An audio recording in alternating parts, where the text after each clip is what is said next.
বিগত তৃণমূল সরকারের আমলে একাধিক বিরোধী রাজনৈতিক দল বারবার অভিযোগ আনে প্রতিহিংসার রাজনীতি। বিদায়ী তৃণমূল সরকার প্রতিহিংসা বশত বিভিন্ন রাজনৈতিক দলের একাধিক কর্মীদের মিথ্যে মামলায় ফাঁসিয়েছে, এমন অভিযোগে বারবার সরব হতে দেখা গেছে তৎকালীন প্রায় সমস্ত বিরোধী দলগুলিকে। তবে 26শে বিধানসভা নির্বাচনের পরে রাজ্যে রাজনৈতিক পালাবদলের পরে এই চিত্র পাল্টাতে দেখা যাচ্ছে। শনিবার এই আবহে 37 জন বাম কংগ্রেস কর্মীদের মুক্তি দিল সংশোধনাগার। বিনা অপরাধে প্রতিহিংসা শিকার মন্তব্য তাদের নেতৃত্বে। এই বিষয়ে এদিন সিপিআইএম জেলা সভাপতি উত্তম পাল কি জানাচ্ছেন শুনুন। আমরা এখানে এসেছি ভারতের কমিউনিস্ট পার্টি মার্ক্সবাদীর পক্ষ থেকে। আমাদের জেলার আমাদের রায়গঞ্জের কমরেডরা সব আছেন।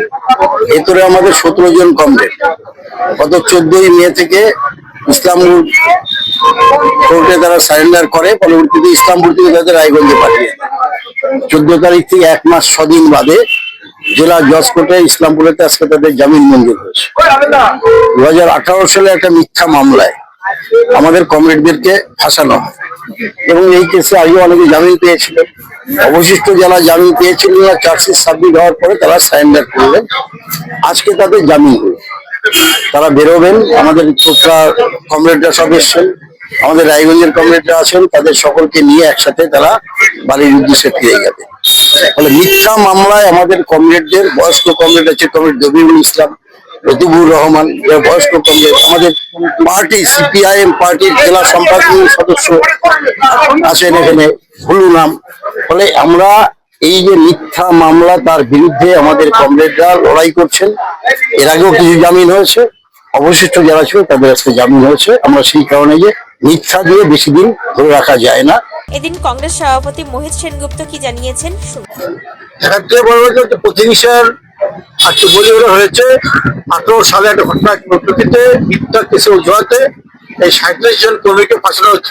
আমাদের 20 জন বাম ফ্রন্টের 17 জন, 37 জন কর্মী বিনা দোষে আজকে আমাদের ছেলেরা বামপন্থের ছেলেরা আজকে জেল খাটলো এবং 37 দিন বাদে তারা ফাইনাল রায় করেছিলেন ইসলামপুর কোর্টে। সেখানে আমাদের রায়গঞ্জ জেলে পাঠিয়েছিলেন। রায়গঞ্জের জেলে 37 দিন ছিলেন, তার জন্য আজকে ইসলামপুর অ্যাডিশনাল সেশন কোর্ট তাদের বেল দিয়েছে। বেল দিয়ে আজকে আমাদের মুক্তি পাচ্ছে এইসব কর্মীরা। তার মধ্যে আমাদের জেলা কংগ্রেসের কার্যকরী সভাপতি অশোক রায় আছেন। আজকে ভাবতে অবাক লাগে, তৃণমূল কংগ্রেস আজকে প্রতিহিংসা প্রমাণ হবে আমাদের কর্মী বাম কর্মীদের যে আজকে খতম করার জন্য চেষ্টা করেছিলেন এবং তারা খতম করতে পারেননি। নিজেই আজকে তৃণমূল দলটা 15 বছরে উৎখাত হয়েছে পশ্চিমবঙ্গ থেকে। উত্তর দিনাজপুরের রায়গঞ্জ থেকে নিজস্ব প্রতিনিধির রিপোর্ট, টাইমস 14 বাংলা। আরো নিত্য নতুন ভিডিও পেতে এবং তথ্য জানতে আমাদের ফেসবুক পেজকে লাইক ও ফলো করে রাখুন। সেই সঙ্গে টাইমস 14 বাংলার ইউটিউব চ্যানেলকে সাবস্ক্রাইব করতে ভুলবেন না।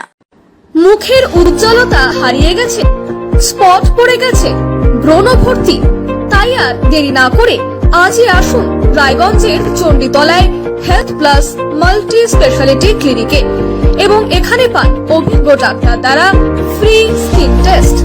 আরো বিস্তারিত জানতে যোগাযোগ করুন 9674895169 এই নম্বরে।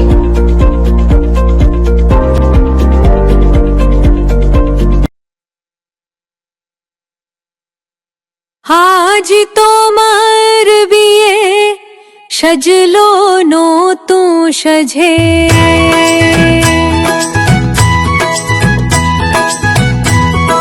সবার